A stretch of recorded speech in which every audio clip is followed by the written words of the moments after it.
السلام علیکم ورحمۃ اللہ وبرکاتہ۔ نحمده ونستعینه ونستغفره ونؤمن به ونتوکل علیہ ونعوذ باللہ من شرور انفسنا ومن سیئات اعمالنا، من یهده اللہ فلا مضل له ومن یضلل فلا هادی له، اشهد ان لا الہ الا اللہ وحدہ لا شریک له، ونشهد ان سیدنا ومولانا محمدا عبده ورسوله، اما بعد فاعوذ باللہ من الشیطان الرجیم، بسم اللہ الرحمن الرحیم۔ الف لام میم تنزیل الکتاب لا ریب فیہ من رب العالمین۔ اس میں کچھ شک نہیں کہ اس کتاب کا نازل کیا جانا تمام جہان کے پروردگار کی طرف سے، یعنی تنزیل الکتاب اللہ کی طرف سے قرآن پاک کو نازل کیا، اس میں کوئی شک نہیں ہے، یعنی اللہ عزت کی طرف سے اس قرآن پاک کو نازل کیا گیا۔ میرے عزیز دوستو، اس قرآن پاک کو پڑھو، اپنی زندگی کے اندر اتارو، یہاں دوبارہ بیان کرنے کی ضرورت ہے۔ یہ کتاب قرآن حکیم بے شک و شبہ اللہ رب العالمین کی طرف سے نازل ہوا ہے۔ مشرکین کا یہ قول غلط ہے، حضور صلی اللہ علیہ وسلم نے خود اسے کہہ دیا نہیں، یہ تو یقیناً اللہ کی طرف سے ہے، اس لیے اتارا ہے۔ حضور صلی اللہ علیہ وسلم اس قوم کو ڈراوے کے ساتھ آگاہ کر دے کہ جن کے پاس آپ سے پہلے کوئی اور پیغمبر نہیں آیا، تاکہ وہ حق کی اتباع کرنے کی نجات حاصل کرے۔ حضور صلی اللہ علیہ وسلم حق کی اتباع کریں، لوگ اللہ کے نبی صلی اللہ علیہ وسلم قوم کو ڈرانے کے ساتھ ساتھ کہ اس کے پاس پہلے کوئی پیغمبر نہیں آیا، تاکہ وہ حق کی اتباع کرے، نجات حاصل کرے۔ جس نے حق کی اتباع کیا، میرے بھائی عزیز دوستو، اس نے نجات پا لیا۔ حق کی اتباع کرنا اس بات کی علامت ہے کہ اس نے نجات پا لیا۔ میرے عزیز دوستو، اس قرآن پاک اللہ رب العزت نے اپنے اس کتاب کو اللہ کی طرف سے نازل ہونا، اس میں کوئی شک نہیں، یہ حضور صلی اللہ علیہ وسلم نے قرآن پاک کو نہیں بنایا، بلکہ اللہ نے اس کو قرآن پاک کو نازل کیا۔ آگے فرمایا کہ ام یقولون افتراء بل هو الحق من ربک لتنذر قوما ما آتاهم من نذیر من قبلک لعلهم یهتدون۔ کیا یہ لوگ یہ کہتے کہ پیغمبر نے اس کو از خود بنا لیا ہے؟ نہیں، بلکہ وہ تمہارے پروردگار کی طرف سے برحق ہے۔ ان پیغمبروں نے قرآن پاک کو نہیں گھڑا، بلکہ اللہ تعالیٰ وہ تمہارے پروردگار کی طرف سے برحق ہے، تاکہ تم ان لوگوں کو ہدایت کرو جن کے پاس تم سے پہلے کوئی ہدایت کرنے والا نہیں آیا، تاکہ یہ راستے پر چلے، یعنی لوگوں کو تاکہ اس کے ذریعے سے ہدایت کرو جن کے پاس تم سے پہلے کوئی ہدایت کرنے والا نہیں آیا، تاکہ یہ راستے پر چلے۔ اس وجہ سے قرآن پاک کو اللہ عزت نے نازل فرمایا۔ میرے عزیز دوستو، اس بات کو غور کرنے کی بات ہے کہ آج انسان اس قرآن کو چھوڑ دیا، بڑی دل کی گہرائی کے ساتھ دل میں بڑا چوٹ پڑتا ہے جب انسان کہ جس چیز کے مقصد کے لیے اس قرآن پاک کو نازل کیا، آج انسان نے اس مقصد سے بھول گیا۔ میرے عزیز دوستو، قرآن پاک کے ساتھ جڑ جاؤ۔ آگے فرمایا اللہ الذی خلق السماوات والارض وما بینہما فی ستۃ ایام ثم استوى علی العرش ما لکم من دونہ من ولی ولا شفیع افلا تتذکرون۔ خدائی پہ ہے جس نے آسمان و زمین کو اور جو چیز ان دونوں میں ہے سب کو 6 دن میں پیدا کیا، پھر عرش پر جا ٹھہرا، اس کے سوا نہ تمہارا کوئی دوست ہے اور نہ سفارش کرنے والا، کیا تم نصیحت نہیں پکڑتے؟ میرے عزیز دوستو، اللہ تعالیٰ کے سوا کون تمہارا دوست ہے اور سفارش کرنے والا کون ہے اللہ کے سوا؟ کیا تم نصیحت نہیں پکڑتے؟ میرے بھائی، آسمان و زمین کو اور جو چیز ان دونوں کے درمیان ہے اللہ نے 6 دن میں بنایا، اور اللہ تعالیٰ عرش پر جا ٹھہرا۔ ہر ایک کی نکیل اللہ جل شانہ کے ہاتھ میں ہے، یعنی ہر ایک کی نکیل اللہ جل شانہ کے ہاتھ میں ہے۔ تمام چیزوں کے مالک اللہ ہے، اس نے 6 دن میں زمین آسمان بنائے، پھر عرش پر جا قرار پکڑا۔ اس کی تفصیل گزر چکی ہے، مالک اور خالق وہی ہے، ہر چیز کی نکیل اسی کے ہاتھ میں ہے، جب میرے سب کاموں کو نہیں کرتا ہے، ہر چیز پر غلبہ اسی کا ہے، اس کے سوا مخلوق کا نہ کوئی ولی نہ اس کی اجازت کے بغیر کوئی سفارش۔ یہ وہ لوگوں جو اس کے سوا اوروں کی عبادت کرتے ہو، دوسرے پر بھروسہ کرتے ہو یا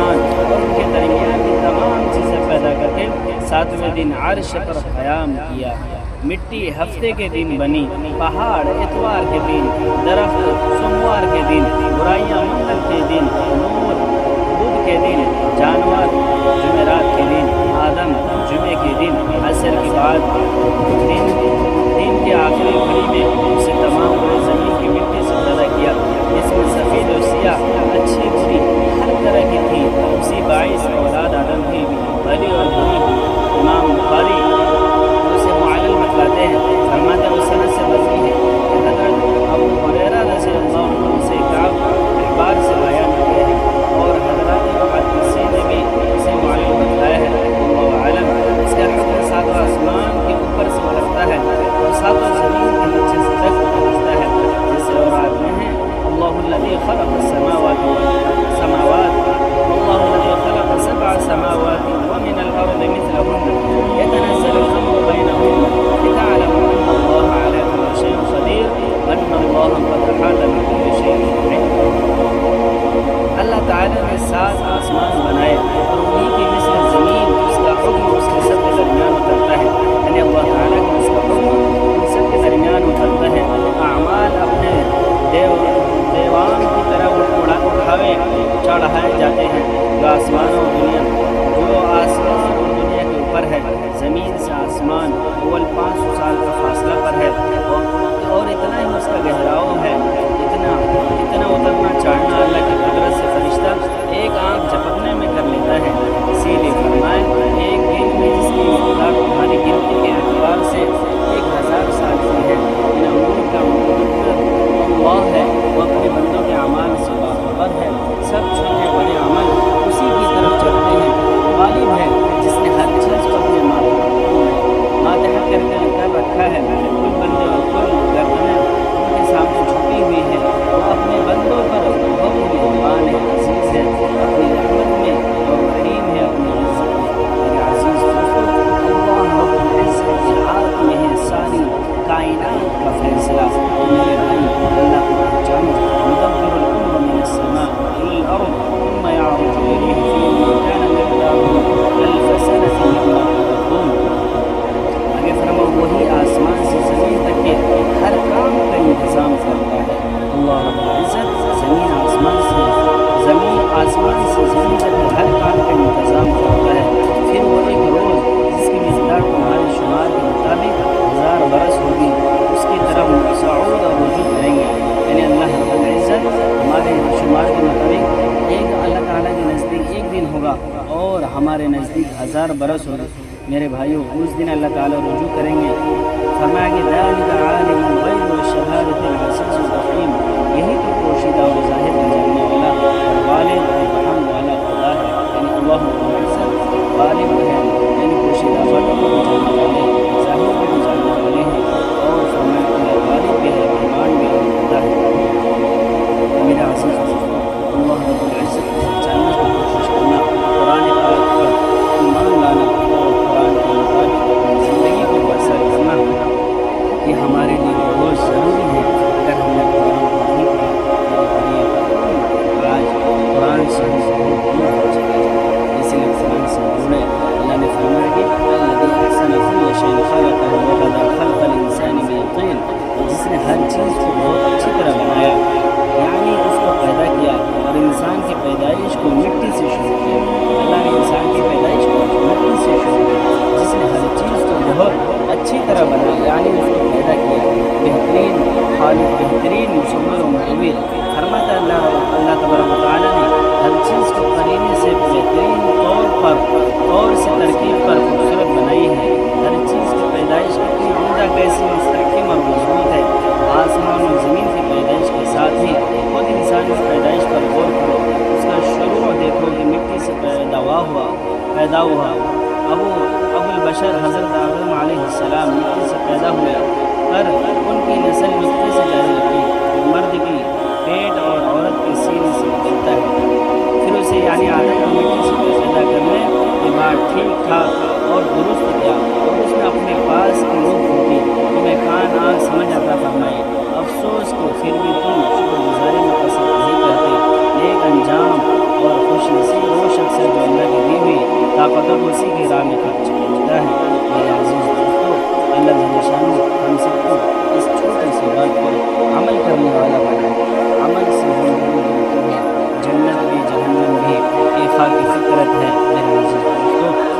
قرآن پاک کو سمجھنے کی کوشش کرو، قرآن سے اپنا رشتہ جوڑو اور اپنی زندگی کو اچھا کرنے کی کوشش کرو۔ آگے فرمائیں ثم جعل نسلہ من سلالۃ من ماء مہین، پھر اس کی نسل خلاصے سے یعنی حقیر پانی سے پیدا کی، یعنی اس کی نسل آدم علیہ السلام کی نسل جو ہے حقیر پانی سے پیدا ہوئی۔ میرے عزیز دوستو قرآن کو پڑھو۔ آگے فرمائیں ثم سواه ونفخ فيه من روحه وجعل لكم السمع والابصار والافئدہ قلیلا ما تشکرون، پھر اس کو درست کیا، پھر اس نے اپنی طرف سے روح پھونکی اور تمہارے کان اور آنکھیں اور دل بنائے مگر تم بہت کم شکر کرتے ہو۔ یعنی اللہ تعالیٰ نے آنکھ بنائے، کان بنائے اور دل بنائے، لیکن انسان کیا کرتا ہے بہت کم شکر کرتا ہے میرے بھائی۔ پھر اس کو درست کیا اللہ نے، پھر اس نے اپنی طرف سے روح پھونکا، یعنی اللہ رب العزت نے روح پھونکا، لیکن انسان کیا کرتا ہے اللہ نے آنکھیں دیے، زبان دیے، سب چیز دے، لیکن انسان بہت ناشکر ہے، شکر گزاری نہیں کرتا۔ میرے بھائیو اللہ تعالیٰ کا شکر ادا کرو، اللہ رب العزت ہمیں بھی عمل کرنے والا بنائے اور آپ سب کو بھی عمل کرنے والا بنائے۔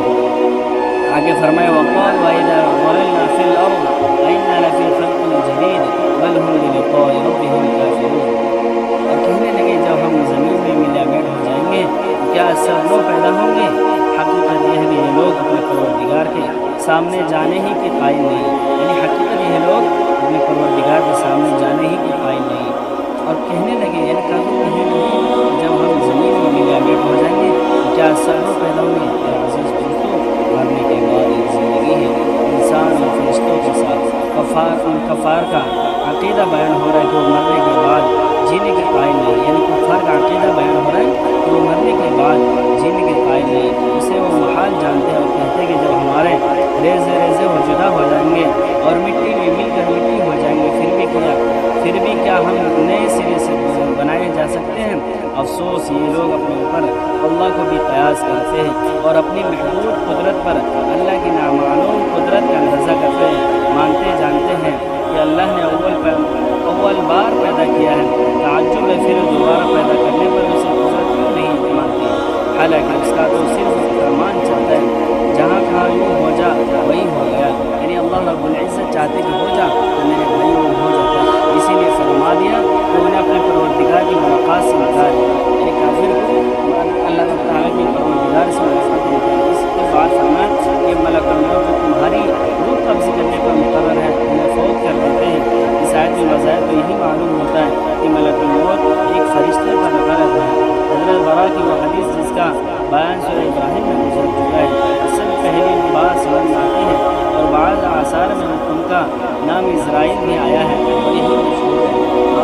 ان کے ساتھ ہی اور ان کے ساتھ کام کرنے والے فرشتے بھی وہی جسم سے روح نکالتے ہیں، ورنہ خرے تک پہنچ جانے کے بعد ملک الموت اسے لے لیتے ہیں۔ ان کی زمین سمیٹ دی گئی ہے اور ایسے ہی ہے جیسے ہمارے سامنے کوئی تشتری رکھی ہوئی ہو، جو چاہو اٹھا لیا۔ ایک مرسل حدیث میں بھی اسی مضمون کی ہے، ابن عباس کا مقولہ بھی ہے، ابن ابی حاتم میں ہے کہ ایک انصاری کے سرحانے ملک الموت کو دیکھ کر رسول اللہ صلی اللہ علیہ وسلم نے فرمایا ملک الموت میرے صحابی کے ساتھ آسانی کیجیے۔ آپ نے جواب دیا اے اللہ کے نبی تسکین خاطر رکھیے اور دل خوش کیجیے، اللہ میں خود با ایمان اور نہایت نرمی کرنے والا ہوں۔ سنو یا رسول اللہ، قسم ہے اللہ کی تمام دنیا کے ہر بچے گھر میں خواہ خشکی میں ہو یا تری میں ہر دن میں میرے 5 پھیرے ہوتے ہیں، یعنی ملک الموت نے بولا میں ہر گھر میں 5 مرتبہ جاتا ہوں، ہر چھوٹے بڑے کو میں اس سے بھی زیادہ جانتا ہوں جتنا وہ اپنے آپ کو جانتا ہے۔ یا رسول اللہ یقین مانیے اللہ کی قسم میں تو ایک مچھر کی جان قبض کرنے کی بھی قدرت نہیں رکھتا جب تک مجھے اللہ کا حکم نہ ہو، یعنی ملک الموت بھی اللہ کی اجازت کے بغیر روح نہیں نکالی سکتی۔ حضرت جعفر کا بیان ہے کہ ملک الموت کا دن میں 5 وقت ایک شخص کو ڈھونڈ بھال کرنا یہی ہے کہ آپ 5 نمازوں کے وقت ایک کرتے ہیں۔ اگر وہ نمازوں کی حفاظت کرنے والا ہو فرشتے اس کے قریب رہتے ہیں اور شیطان اس سے دور رہتا ہے، اور اس کے آخری وقت فرشتہ اسے لا الہ الا اللہ محمد رسول اللہ کی تلقین کرتا ہے۔ مجاہد فرماتے کہ ہر گھر پر ملک الموت 2 دفعہ آتے ہیں۔ کعب احبار اس کے ساتھ ہی یہ بھی فرماتے ہیں کہ ہر دروازے پر ٹھہر کر دن بھر نظر مارتے تو اس میں کوئی اور وہ تو نہیں جس کی روح نکالنے کا حکم ہو چکا ہو۔ پھر قیامت کے دن سب کو لوٹنا اللہ کی طرف ہے۔